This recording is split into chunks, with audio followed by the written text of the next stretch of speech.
Hello guys. सो आज मैं बताने वाला हूँ आप लोगों को कि ये पूरा फार्मास्यूटिकल इंडस्ट्री सिस्टम वर्क कैसे करता है। फार्मास्यूटिकल इंडस्ट्री के बहुत सारे सेगमेंट्स हैं, आपने सबके बारे में सुना होगा। Research and development, formulation and development, production, QA, QC, regulatory affairs, pharmacovigilance and marketing and sales.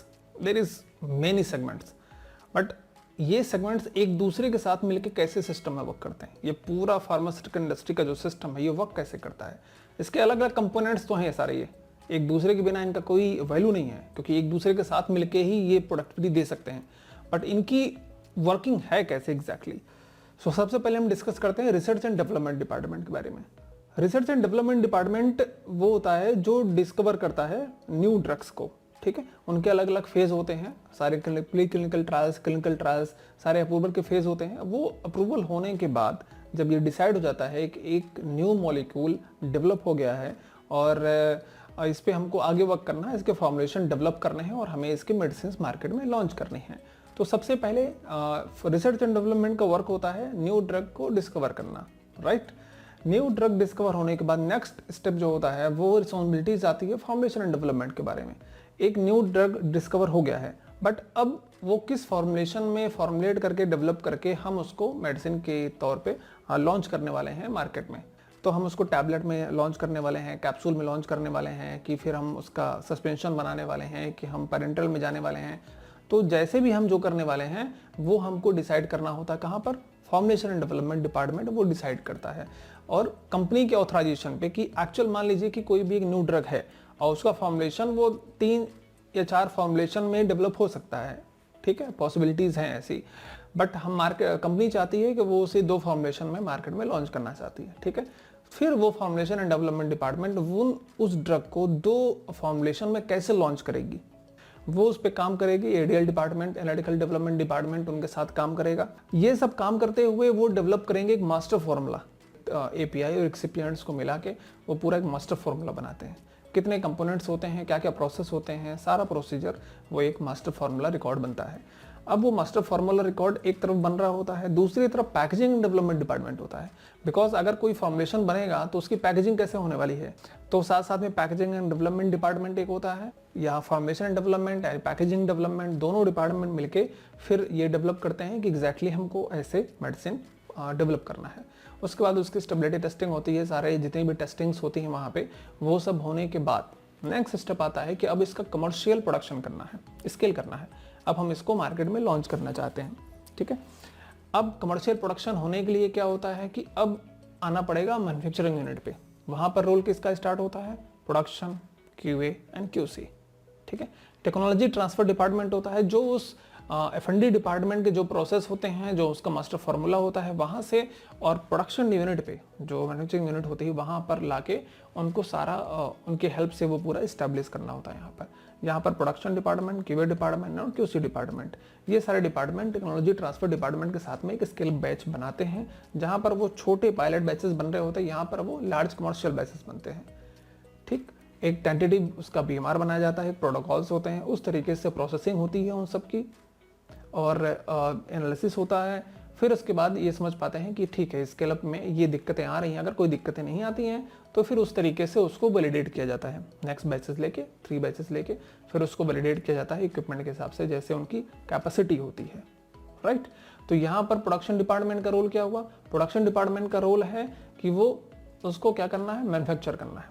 ठीक है, कमर्शियल प्रोडक्ट जो मार्केट में लॉन्च करना है वो उसको मैन्युफैक्चर करना है, प्रोड्यूस करना है। क्यूसी डिपार्टमेंट का वर्क होता है कि जो भी रॉ मटेरियल एक्सिपिएंट्स आ रहे हैं, या फिर इंटरमीडिएट प्रोसेसिंग के टाइम पे कुछ सैंपल्स जाते हैं, या फिर फिनिश प्रोडक्ट के सैंपल्स जाते हैं, उनका एनालिसिस करना काम होता है क्यूसी डिपार्टमेंट का। क्यूए डिपार्टमेंट का काम बहुत ब्रॉड होता है एक्चुअली। सारे एसओपी, सारे पॉलिसी, सारे प्रोटोकॉल्स, सारे गाइडलाइंस, सब कुछ फॉलो हो रहा है कि नहीं हो रहा है, वो एश्योरेंस करने का काम क्यूए डिपार्टमेंट। इस तरह से प्रोडक्शन, क्यूए और क्यूसी डिपार्टमेंट वहाँ पर अपना काम करते हैं। आपने सुना होगा डीआरए के बारे में, ड्रग रेगुलेटरी अफेयर्स के बारे में। तो ड्रग रेगुलेटरी अफेयर्स डिपार्टमेंट का काम क्या होता है कि जैसे आपको पता होगा बहुत सारे एक्ट हैं, पॉलिसीज हैं, लीगल बहुत सारी रिक्वायरमेंट्स होती हैं ड्रग को उसके अप्रूवल लेने में, हो रिसर्च के लिए करना हो, या फिर आगे उसको प्रोड्यूस करना हो, या मार्केट में लॉन्च करना हो। तो ये सारे लीगल जितने प्रोसीजर्स होते हैं वो सब हैंडल करता है ड्रग रेगुलेटरी अफेयर्स डिपार्टमेंट। चाहे वो इंडिया के रेगुलेटरी अथॉरिटीज़ हो, CDSC हो, या फिर USA की हो, USFDA, या फिर जितने भी अथॉरिटीज़ हैं, आपने नाम सबका सुना होगा, MHRA, TG, MCC, इन सब के साथ अगर डील करना, अगर हमको इंडिया के बाहर भी एक्सपोर्ट करना है दूसरे कंट्रीज़ में, तो उनकी रिक्वायरमेंट्स क्या हैं, बिकॉज हम उनके मार्केट में एक्सपोर्ट करने वाले हैं प्रोडक्ट को, वहाँ की गवर्नमेंट की क्या पॉलिसीज़ हैं और क्या रिक्वायरमेंट है वो फुलफिल करना भी हमारा काम है, तभी हम वहाँ के मार्केट में अपने प्रोडक्ट को लॉन्च कर पाएंगे, ठीक है, एक्सपोर्ट कर पाएंगे।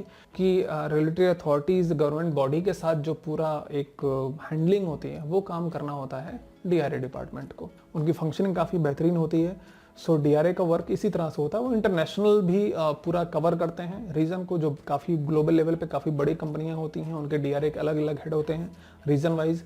तो इस तरीके से वो सारे वर्ल्ड में अलग अलग कंट्रीज़ को कवर करते हैं, ठीक है।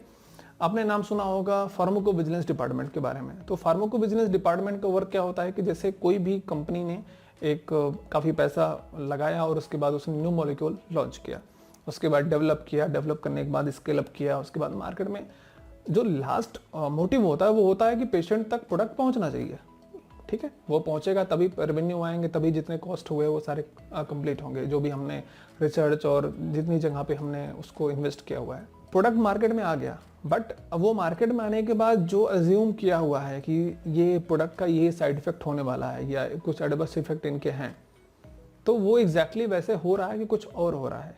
मार्केट में जाने के बाद ऐसा तो नहीं है कुछ अलग रिपोर्ट आ रहे हैं या कुछ अलग प्रॉब्लम्स हो रही हैं।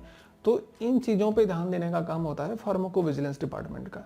वो पूरा नज़र रखता है इस चीज़ के ऊपर, वो सारे रिपोर्ट्स कलेक्ट करता है हॉस्पिटल्स से एंड वेरियस प्लेटफॉर्म से, जहाँ से उनको पता चल पाए कि ये जो हमने क्लिनिकल रिपोर्ट दिया हुआ था इस प्रोडक्ट का during research and development, during drug discovery, और जो आज एडवर्स इफेक्ट और साइड इफेक्ट इसके रिपोर्ट हो रहे हैं वो सिमिलर ही हैं, कुछ अलग तो नहीं जा रहे हैं। और कुछ अलग ऐसा रिपोर्ट होता है कि जो क्लिनिकल ट्रायल्स के टाइम पे वैसे साइड इफेक्ट्स नहीं रिपोर्ट हुए थे और वो अब रिपोर्ट हो रहे हैं।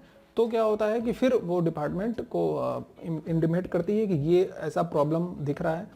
तो इस तरीके से फार्माकोविजिलेंस डिपार्टमेंट का वर्क होता है कि वो ये नज़र रखे जो प्रोडक्ट हम मार्केट में भेज रहे हैं भी नहीं, वो एक्चुअल में जो हमने रिसर्च किया था एग्जैक्टली वैसे ही सबके ऊपर हो रहा है, क्योंकि क्लिनिकल ट्रायल के बेसिस पे उस टाइम पे हमने कुछ और ट्रायल किए हुए थे, अब मार्केट में गया हुआ है, तो कैसा रिपोर्ट है। तो आपको जब ये पता होगा कि अलग अलग डिपार्टमेंट, अलग सेगमेंट्स कैसे वर्क करते हैं, उनकी रिस्पॉन्सिबिलिटीज़ क्या होती हैं, तो आपके लिए ये जानना आसान होगा कि एग्जैक्टली आपको कहाँ वर्क करना है, आपकी जॉब रोल क्या होगी। सो आगे की सीरीज़ में हम पर्टिकुलर एक एक डिपार्टमेंट के क्या रोल एंड रिस्पॉन्सिबिलिटीज़ हैं उसको प्रॉपर वे में डिस्क्राइब करेंगे, और आपको ये समझ में आ जाएगा कि एग्जैक्टली क्या डिपार्टमेंट और क्या रोल, क्या रिस्पॉन्सिबिलिटीज़ होती हैं और हमें कहाँ जाना चाहिए और हमारे लिए कहाँ पर कैरियर ज़्यादा बेहतरीन होगा। तो मुझे लगता है कि आपको काफ़ी क्लैरिटी मिली होगी इस वीडियो से। So thank you very much.